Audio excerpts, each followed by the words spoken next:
But we have a hand in this. So we can tune the landscape, right? This is me? Well. Sometimes I just feel it's like the two of us. Yes. And that's why I call you, Sam, what the hell's going on? Yes. A relatively small number of people can do it. It's not. It doesn't take 7 billion people or 8 billion people to do Who do this. we got at the moment? No, but like you need to convince the top, 3,000 people that one way of talking doesn't work, right? And to align fitness and truth more faithfully. I'm not used to disagreeing with you this much, but That's good. That's why I came here with my good loaded alter prepare. ego. Yeah. Sam, I think we've screwed up a lot worse than you're imagining in the past, and that is the fodder for the twin evils of Trumpism and wokeism. But just grant me the possible sea change effect of the 3,000 people, the right 3,000 people, fundamentally getting their heads straight on these issues, or any issue, right? Whatever it is. So you're talking about basically all of Hollywood, all of journalism, and all of science that's public facing. If we could do that. Yeah. Okay. In some thought experiment. Yeah. I guess what my feeling is, first of all, is that my head is so filled with malware. I'm running so many nonsensical programs put there by other people that I don't even know are nonsense, where I can detect. Do you have a sense of what direction to point to where you're going to find the nonsense? Well, so what are you worried about? Yeah. Well, so we're currently sitting in a room with reflective glass and anechoic tiles that deaden sound. Mm. If I echolocate by things that I am absolutely positive would sell newspapers that aren't printed, that it's like, okay, you're echolocating, and instead of hearing the reflection off of glass, you're hearing an absence, which is anechoic tile.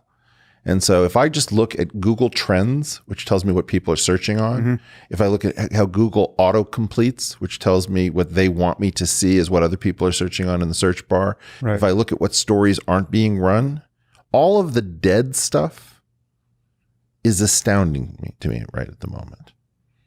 Like, I know, for example, that people are fascinated by the Jeffrey Epstein story. And in general, like, we just had... So normally I don't love talking about current events because it dates the program, but we just had Kevin Spacey's accuser reported as dying. I don't think that is likely to be part of some super evil plot. So just so people can calibrate, it's not that everything that could make sense because there's an incentive I chalk up to a conspiracy. The Jeffrey Epstein thing is totally different. And you and I both met this guy. For 15 years, and he's the only person that I've been saying this with conviction about for 15 years. I had one meeting with him. I've said he's a construct. Somebody hired a person, probably named Jeffrey Epstein, to play a role, super genius, mega billionaire philanthropist. I wasn't buying any of it. I've never bought it, and I've talked to everybody in our sort of mutual network, and I always used one word because I wanted to make a huge bet that when the time came, I would say he was a construct and that I would be revealed to be correct. And that everybody always asks, what do you mean by a construct? Right. Okay. Do you need to, have you clarified that on your podcast before? Probably not. I recorded an entire Jeffrey Epstein episode, which is just me soloing for an hour. Right. But I haven't released it because I'm terrified.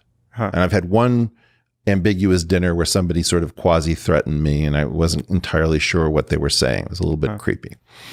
Well, this is a strand of human complication that you're way more in touch with than I am. I don't deny that it exists, right? So, like, I think there are real conspiracies, and powerful people occasionally, do what powerful people are occasionally sociopaths, and then they do what you would expect, or conspire to do what you'd expect. So I don't have a strong feeling about.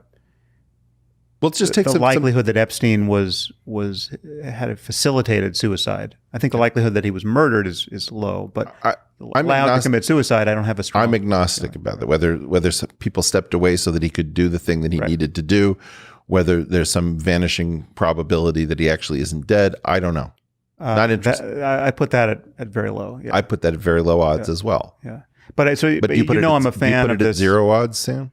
Well, I wouldn't. I know enough about probability to put almost nothing at zero. It's a huge difference between those people who insist. When I hear somebody insist that probability be zero, I take Right. it, and that person is smart. But effectively zero. I mean, zero in the sense that we don't have to worry about it. I waste no time thinking about it at the moment. Right. But I'm happy to have my Bayesian priors tutored.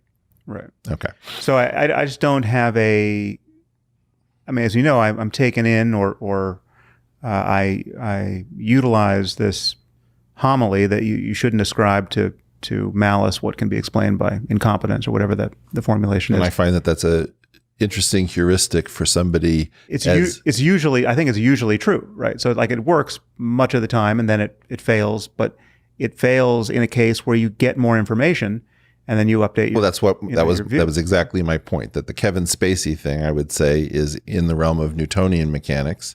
Right. And then the Jeff Epstein thing is like relativistic quantum field theory. Whatever your Newtonian laws are, we're not in Kansas anymore. Right. But I had you put me in the same room with him, so I should probably clarify that. So I found myself. We should both apologize that nothing happened. Yeah, that's right.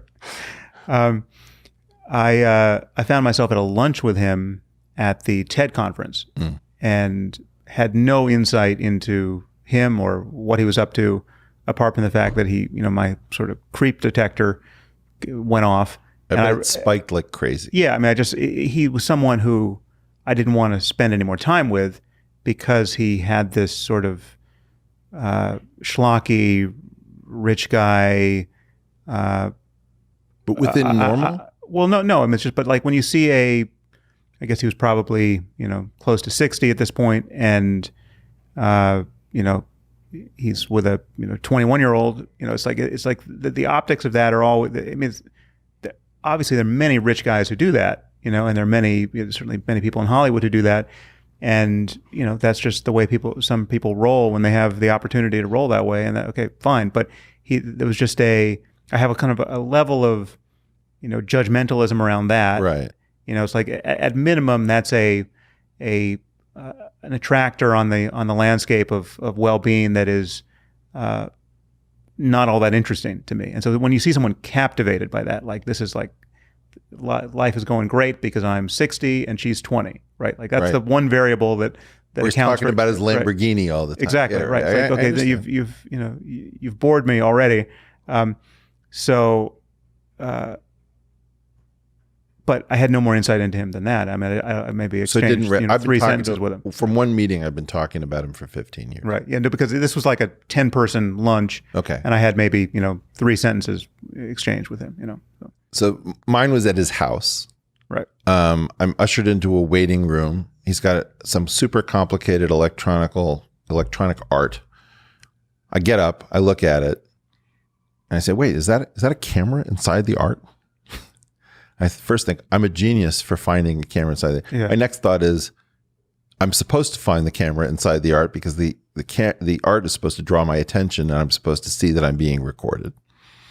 I'm called out to a room in back with a huge, long, sort of exaggerated dining table with a giant American flag as its tablecloth so that any food or drink that is served on it may spill onto an American flag. Right. And I'm just in high alert, like, fuck you.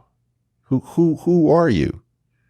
Right. And he comes in and he's got this attractive, again, over probably 22, 23-year-old woman. I think she's introduced as an heiress or something. Right. And he's bouncing her on his knee in order to get my attention. There's some other guy who says nothing during the meeting. I have no idea what he was doing there. And I think one detail I'd like to add here in defense of the many people and the many scientists who were in this guy's orbit and who didn't know how unseemly his life actually was. Some of these young women who you'd meet in his company were not just bimbos or strippers, or I mean, some of these people were going to medical school, and these were like smart young women. Well, who were, and adult benefiting. No, from their this is an association with incredibly important distinction. I don't think that the news media has done a good job of teasing out. It's very attached to the idea of Pedophile Island and Lolita Express, right? And that lazy sensationalist journalism is crowding something out, which is that in general, from what I understand, so I met him in 2004, maybe 2003, but before his Florida incarceration and charges. most people that I knew who met him with young adult women. And so my theory is that he was constructed to be the sapiosexual Hugh Hefner. Right.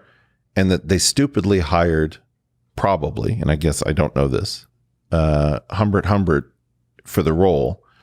And that dichotomy explains at least a lot of the initial willingness of the science community to play with this person. That, I mean, I'll be honest, I'm not particularly judgmental about consenting adults, even if it's probably ill-advised, to have a 50-year spread between two people. Right. If somebody's 20 and somebody's 80, and it's a completely different thing. It's very easy to see that if you've seen this guy be sort of the womanizing schmuck, within the bounds of total legality, he's surrounded by 20-year-olds, and he's got a 40-year and difference everybody's in age. party to the game, and something about money. You would never suspect this other thing about him. Right. Okay. So that is not a fair defense after the Florida situation. The Florida situation changes that structure. You mean his prosecution, or the Miami Herald thing that came out a year ago? No. The prosecution. Right. So a lot of people continued to talk to him, in part because, and I think this is something that hasn't been teased out, he was supporting an older style of science, which, this is again something that's going to be super complicated, was much more disagreeable. Now, the woke movement has seized on this as, well, that's the cowboy oppressive science of male assholes. But he was supporting a network of people who might not have been supported otherwise to somewhat break out of the mold. And because the U.S. government had stepped away from that work in large measure, in my opinion, people were so dependent on him that they were eager to look the other way. And there was also the hint, I think, that this wasn't really Jeffrey Epstein, that this was really something else funding. I don't know about that.